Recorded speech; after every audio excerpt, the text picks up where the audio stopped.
Son las 8 de la mañana con 4 minutos, estamos ya arrancando nuestra segunda hora informativa. Ya saben ustedes que cada jueves tenemos acá en cabina un reportaje especial, un trabajo que nuestro equipo nos prepara con anticipación para pues abordarlo de una forma más amplia, con más análisis, más a detalle y con la posibilidad de que nuestra audiencia también nos comparta sus opiniones y comentarios. Nuestro WhatsApp disponible para ello, 6628-47-2364. Hoy hablaremos sobre esta conectividad que existe, pero que al mismo tiempo hace que de repente pues nos aislemos, ¿no? El reportaje se titula Niñas, niños y adolescentes más conectados pero más solos. Es el trabajo que nos presenta Rafael Rentería. Por temas de salud, Rafael no pudo estar el día de hoy aquí en cabina, pero sí nos acompaña y se lo agradecemos muchísimo Karina Esther Martínez Mellado, psicóloga y directora del Centro de Atención Psicológica, y espero pronunciarlo correctamente, Sacilase. Bienvenida, Karina, ¿cómo está? Buen día. Buenos días, pues muchas gracias por la invitación. Yo creo que este tema es muy importante y generalmente ahora los padres de familia tienen muchas dudas. Muchas dudas, ¿verdad? Sí. Decía ahorita, Karina, que la pandemia agudizó más este tema, ¿no? Sí, exacto, ya que pues por medio, ¿no?, de todo lo que se presentó, fue el único lugar que en ese momento los niños o los adolescentes encontraron para tener una conexión. Pero lo que pasó después es que están demasiado conectados, ya hiperconectados, pero desconectados del mundo real. Bueno, vamos a hablar sobre este tema. Primero, si les parece, pues vamos a escuchar este reportaje que nos preparó Rafael Rentería en voz de Julio Yotonini, y al regresar compartiremos con Karina nuestras impresiones y sobre todo esas dudas y preguntas que quizá tengan papás y mamás que nos escuchan esta mañana. Adelante.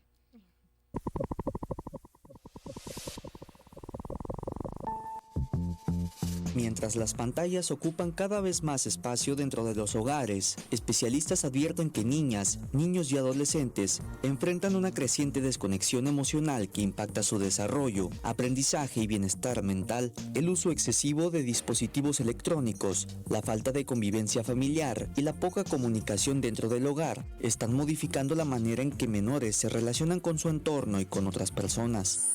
La Secretaría de Salud Federal advirtió en 2024 un aumento en los casos de ansiedad y depresión entre jóvenes mexicanos, mientras que cifras del INEGI revelan que más de 16 millones de personas mayores de 12 años fueron víctimas de ciberacoso en el país durante 2022.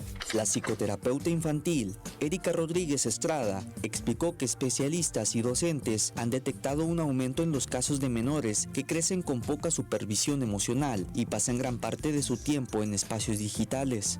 Lo que hemos coincidido es en que los niños y las niñas y adolescentes hoy en día es cuando más solos se encuentran.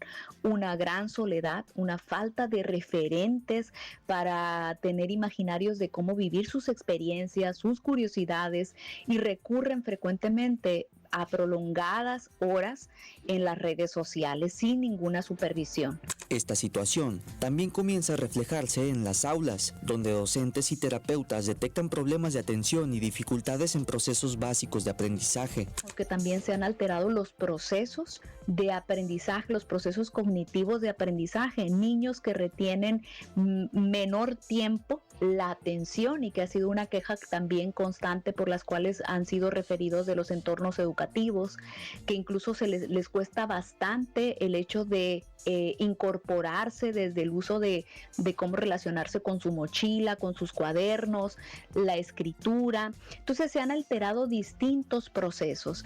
Entre las señales de alerta, explicó, se encuentran la irritabilidad constante, alteraciones en hábitos de sueño o alimentación, aislamiento y problemas escolares. También recomendó aprovechar espacios cotidianos para fortalecer la comunicación con hijas e hijos, evitando que cada conversación se convierta únicamente en regaños o correcciones. Por su parte, la psicóloga Berenice Domínguez explicó que la soledad emocional en menores suele estar relacionada con la poca disponibilidad emocional de las figuras cuidadoras.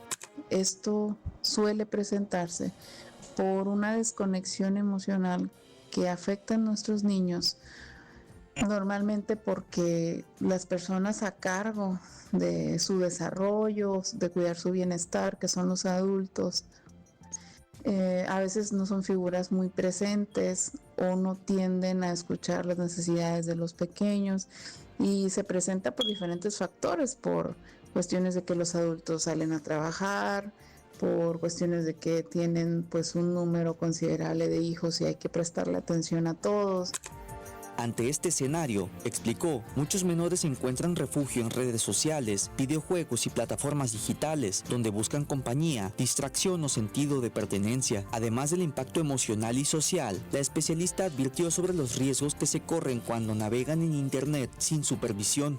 Es muy importante cuidar las horas que los menores están frente a un dispositivo electrónico, cualquiera que este sea, estar muy pendiente de qué es lo que ven, qué es lo que consumen, sobre todo por los retos virales que se presentan y que pueden llegar a ser algo dañino para los pequeños, e inclusive por redes de personas, sobre todo perpetradores de ciertos crímenes que tienen que ver con diferentes tipos de abuso con menores. Desde el ámbito educativo, la maestra de preescolar, Verónica Castro Hurtado, señaló que el exceso de pantallas también comienza a reflejarse en la conducta y convivencia de niñas y niños. Aunque la tecnología puede ser muy útil en ciertos momentos, el uso excesivo puede provocar dificultades en el lenguaje, también problemas para socializar, poca tolerancia a la frustración, cambios repentinos de conducta, irritabilidad y menor convivencia familiar. Las vacaciones son una excelente oportunidad para reconectarnos con nuestros hijos. La docente recomendó realizar actividades simples en familia, como juegos, caminatas, lecturas, manualidades o deporte, ya que estas fortalecen la creatividad, la comunicación y la seguridad emocional de la niñez. Mientras tanto, algunas familias ya implementan estrategias para limitar el uso de dispositivos electrónicos dentro del hogar. Ana María López, madre de familia, compartió cómo regula el tiempo frente a pantallas de su hija de 12 años mediante horarios específicos y herramientas de control parental. Entonces, en mi casa, en cuestiones de durante la escuela, por ejemplo, los aparatos electrónicos, mi hija tiene tablet, tiene celular y tiene laptop, el celular y la tablet tienen control parental, la laptop todavía no porque se la acabamos de regalar, pero también lo va a tener. Durante la época de escuela, los aparatos electrónicos se apagan a las 8 de la noche. Especialistas, docentes y madres de familia coinciden en que el reto no consiste en eliminar la tecnología, sino en recuperar la convivencia, la comunicación y el acompañamiento emocional dentro de las familias. En una época donde las pantallas ocupan gran parte de la vida cotidiana, especialistas advierten que el mayor reto sigue siendo conectar emocionalmente dentro de casa. Con información de Rafael Rentería, para Radio Sonora, Julio Yotonini. 8:12, pues ahí está el reportaje especial que nos preparó Rafael Rentería, niñas, niños y adolescentes más conectados pero cada vez más solos. ¿Cuáles son esos factores? Aquí nos acompaña Karina Esther Martínez Mellado, psicóloga, directora del Centro de Atención Psicológica Sacila C. ¿Qué es lo que está provocando esto? Que niños, niñas y adolescentes, pues sí, estén cada vez más con la tecnología, hasta decimos, no, es que nacen con la tecnología, saben utilizar inmediatamente los teléfonos, las tablets y demás, pero ¿qué pasa con esta parte social, no? Que es también tan importante. Sí, ahora sí, ciertamente decimos, parece que ya nacen con el chip. Ajá. Los niños, pero generalmente se sabe que ahora detrás de cada comportamiento hay una necesidad. Entonces, ahorita hablábamos que después de la pandemia se incrementaron mucho todo lo que tiene que ver con la ansiedad al momento de regresar a la escuela. Y esto se dio porque generalmente los muchachos, los niños y los adolescentes se encontraban en una etapa donde todo lo que podían hacer era convivir por medio de la tecnología. Entonces empezaban a suplir ciertas necesidades, sobre todo lo que tenía que ver desde lo que eran las cuestiones escolares como esas cuestiones sociales. Es mucho más fácil, incluso hay muchachos que me comentan, es que es más fácil convivir por medio de la computadora, del chat, porque no me ven. No es necesario que me vean, ¿no? Entonces eso ya es un factor que a ellos les da cierta seguridad, pero ciertamente no desarrollan un factor importante que es una habilidad social, la convivencia cara a cara. Ujú, que eso es bien importante, ¿no? Ahora, ¿cómo afecta el uso excesivo de la tecnología, de los aparatos, de las redes sociales, con la salud mental de los niños, niñas y adolescentes? Ujú. Y esa es una pregunta bien interesante, porque ahora nos encontramos en escuelas y en consulta que muchos padres refieren esta cuestión de irritabilidad. Son niños más irritados, son niños que no tienen esa capacidad como para aburrirse. Ahora los adolescentes hablamos de aburrimiento y es, ay, fatal. No Cuando, saben aburrirse, ¿no? no saben. Odian Cuando, aburrirse. sí, cuando antes el aburrimiento es un factor bien importante porque te permite ser creativo, te permite buscar oportunidades o te permite buscar maneras distintas de generar esa creatividad. Pero los adolescentes no saben. Y ese es un factor bien importante porque si no hay aburrimiento, entonces también pueden generar otro tipo de comportamientos de riesgo, ¿no? Ujú. Entonces encontramos irritabilidad, no saben aburrirse, esta cuestión de habilidades sociales, incluso son niños que cuando les quitas el teléfono entran en un estado de frustración muy fuerte y de mucha ansiedad, y hay niños que incluso pueden llegar a ser agresivos por esto. Y lo que se sabe es que las tecnologías son muy buenas, pero llega un momento que cuando es demasiado en exceso, llega a un estado de sobreestimulación, lo que hace que tengan ese tipo de reacciones. Ok, eso es bien importante y yo creo que hay que también saber identificarlo, ¿no? O sea, y saber qué hacer ante un panorama como esto. Exactamente, y generalmente las recomendaciones que siempre los damos a los padres es que hay que tener rutinas y en esas rutinas es importante que aprendamos a dosificar el uso. Que eso de me lo decías ahorita que es que es lo que se les hace más complicado a los papás, ¿no? O sea, medir, como poner límites o sí, decir, pues bueno, la tecnología no es tan mala, pero vamos a poner límites y eso es lo difícil para ellos. Exactamente, porque no saben qué tanto es bueno o incluso también, ¿no? Por estas cuestiones a veces que uno tiene como padres de familia, factor de tiempo y de descanso, a veces llegamos al punto de que, ten, mijito, pues te presto el aparato, pero cuando ya nos dimos cuenta ya pasó 1, 2, 3, 4 O sea, horas, ¿no? y hay quienes a lo mejor se los dan, entretente ya para que no, para que te tan calmes, ¿no? Hay quienes lo hacen así. Sí, exacto. Y aquí podemos ver varias cosas, porque muchas Sí. veces podemos entender, bueno, un niño calladito porque está en en la tablet, bueno, está tranquilo, pero no necesariamente es una señal de bienestar, porque ahora también hay que ver que aparte de dosificar, hay que ver cuánto es el tiempo que le dedican y lo que están viendo también los niños. Sí, Ajá. cabe, porque también hay muchos riesgos, pues, y de hecho, pues siempre hemos tenido aquí espacios o momentos en los que hemos lanzado esta información o advertencias de los riesgos, ¿no? Que hay en el entorno digital. Ok. Exactamente. Ahora, hablemos de las habilidades sociales. Ahorita me ponías un ejemplo, ¿no? Que ahora con todo esto de la tecnología, si tienes a un niño o niña que le dices, oye, ve a tal parte, compra tal cosa, entran como en esta especie de ansiedad porque les da hasta pena, ¿no? Interactuar con la gente. Sí, exactamente. Incluso hemos tenido consultantes adolescentes que cuando sus papás los llevan a restaurantes y si le dicen, ve y pídele la cuenta al mesero, me da vergüenza, me da pánico, no quiero que me vean, no quiero que escuchen mi voz. ¿Por qué? ¿Qué tal si me equivoco? ¿O qué tal si? Y empiezan, ¿no? Con estos, ¿qué tal si? ¿Qué tal si? Híjole. ¿Qué hacer ante esto? A ver, ¿qué nos recomiendas? Sí, en esas situaciones generalmente siempre recomendamos a los papás, hay que llevar a los adolescentes y a los niños a situaciones donde puedan desarrollar esas habilidades. Entonces hay ocasiones que sí, cuidar, sí, estar al pendiente de ellos, pero sí brindarles las oportunidades para que ellos vivan esas experiencias. Por ejemplo, si los llevas al parque, es esta parte de que va a ir al parque, va a jugar y a lo mejor se cae, pues, pero si se cae, se levanta y no pasa nada. Muchas veces nos encontramos que algunos de los miedos de los niños y de las niñas vienen generados por una sobrereacción de los papás que tenemos, ¿no? Y a veces se sabe que es completamente natural porque como padre lo quieres cuidar, quieres lo mejor para él, que no le pase nada.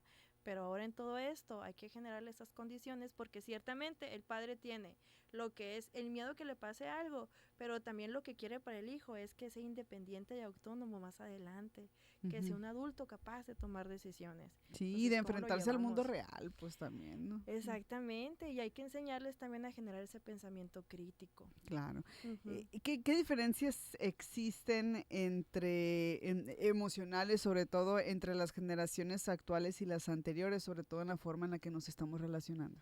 Ay, ese tema es bien interesante, me puse chinita. A ver, cuéntanos. Sí. Antes se sabe, y fíjate, es uno de los puntos que más hablamos en los padres de familia, incluso cuando tenemos los talleres con ellos. Y sí decimos, es que antes en nuestros tiempos todo era muy diferente. Antes podías salir a jugar a la calle sin tanto riesgo, sin tanto temor. Antes a lo mejor no teníamos la facilidad de las redes, incluso si recordamos el internet, recordamos el sonido con el que te conectabas, ¿no? Y todo era maravilloso, pero teníamos más espacios para imaginar, para jugar, para convivir. Y ahora no es que los niños no lo tengan, lo tienen de una manera distinta. Ahora los papás estamos más cuidadosos a ciertos detalles porque también uno como padre tiene más información. Entonces es cuidarlos y al mismo tiempo es llevarlos. A lo mejor ahora ya no pueden jugar béisbol en la calle, comentábamos en un taller, pero ahora hay ligas donde los niños pueden jugar y desarrollar esa habilidad. Claro. Entonces cambian las condiciones porque también, ya como decimos, son otros tiempos, hay otras necesidades y nosotros como padres nos vamos ajustando a esas necesidades.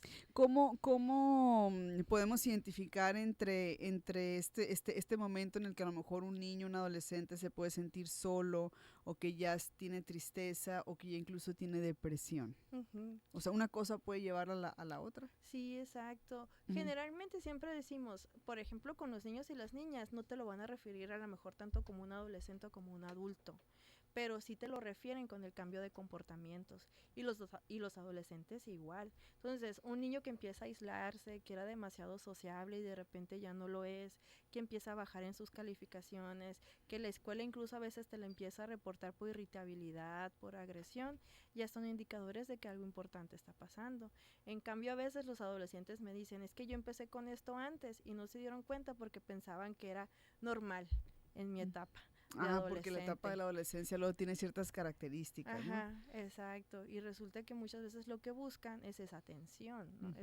Detrás de cada comportamiento, como decíamos, siempre hay algo. Hay una razón, hay algo por ahí, ¿no? Muy bien. ¿Qué estrategias se recomiendan o nos recomendarías, Karina, para fortalecer esos vínculos, sobre todo en estas edades, con nuestros niños, niñas, adolescentes?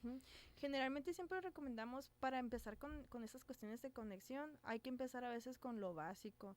15 minutos que tú le puedes dedicar al niño para un juego, por ejemplo, que ahorita a lo mejor me voy a lo mínimo, ¿no? Porque sabemos que generalmente una buena convivencia requiere de ese tiempo. Entonces puedes empezar con cuestiones, a ver, vamos a platicar. Aquí el reto es que cuando platicamos con los niños como padres es realmente escucharlos sin adelantarnos a regañarlos o a quererlos sermonear, porque ahí se cierra y ya no quieren después expresar o platicar, ¿no? O contarnos. Exactamente. Hay una diferencia cuando están más chiquitos, que a veces es mucho más sencillo recuperar la conversación, pero con un adolescente no. Entonces, cuando el adolescente te dice, mamá, quiero hablar contigo de tal tema, en ese momento tú como padre es cerrar computadora, dejar el teléfono a un lado y mijito, a ver, hablamos. Y hasta que termine, ¿no? Y hasta que termine, y ya después, entonces sí, a ver, ¿en qué te ayudo? Y muchas veces el diálogo es primero ir preguntando, que se vaya generando ese diálogo, en lugar de regañar, porque muchas veces los adolescentes te dicen, pues, ¿para qué le digo? Si me va a regañar. O no me va a escuchar, hace como que me escucha y no me escucha. ¿no? Bueno, pues ahí está esa recomendación. Sin duda alguna, temas muy interesante. Este reportaje ya está disponible en nuestras redes sociales, niñas, niños y adolescentes más conectados, pero más solos. Por último, ¿qué mensaje, Karina, considerarías importante pues aprovechar este momento, este espacio para enviar a las familias, a quienes nos están escuchando, que consideren que están atravesando, que se puedan identificar con lo que hablamos el día de hoy? Sí, pues generalmente podemos ver que las tecnologías son una herramienta maravillosa y no hay que satanizarlas. Tampoco, no hay que irnos del otro extremo, ¿no? Exacto. Lo que hay que hacer es permitir generar esos vínculos e ir regulando eso con las que son las cuestiones de sueño, de diversión, de conexión familiar. Entonces, ciertamente tenemos una herramienta maravillosa y por otro lado hay que seguir fomentando esa conexión y sobre todo a los papás, unas cosas muy importantes que vemos en consulta, una es que no hay que tener miedo como papás, porque si tenemos miedo después generamos culpa y esa culpa también nos hace actuar de maneras que a veces sobrellevamos las cosas y le damos de más a los niños. Entonces, seguro, regularlo y tener esos momentos de conexión con él. Ok, perfecto. Por acá yo tengo un mensaje que nos envía Dulce, nos dice buen día, saludos a Karina, sin duda la mejor, agradecida siempre. Acá te mandan un mensajito, aquí te dejaron un mensajito a nuestro Muchas WhatsApp. gracias. Quiere decir que están muy pendientes, ¿no? De lo que abordamos el día de hoy en este reportaje. Pues ahí está. Muy bien. Muchas gracias. No, gracias a ti, Karina, por habernos acompañado. Karina Esther Martínez Mellado, psicóloga y directora del Centro de Atención Psicológica Sacila C. ¿En dónde les encuentran, Karina? Si alguien quiere a lo mejor atención o quiere a lo mejor aprovechar y acudir con ustedes. Nosotros nos ubicamos en la colonia Fuentes del Mezquital y nuestro número de atención es el 6623-605470 y en Facebook nos encuentran como Sacila Hermosillo. Muy bien, por acá tenemos, tenemos es otro tema, pero ahorita lo voy a comentar. Ahí está entonces para que se puedan comunicar y el reportaje ya está disponible en nuestras redes sociales, el reportaje que hoy nos presentó Rafael Rentería en voz de Julio Yotonini. Karina, muchas gracias por habernos acompañado hoy. Muchas gracias a ustedes por la invitación. Muy bien, vamos con más información. Advierten riesgos por consumo excesivo de bebidas energéticas en temporada de calor. Escuchemos. Las bebidas energizantes no ayudan a hidratar el cuerpo,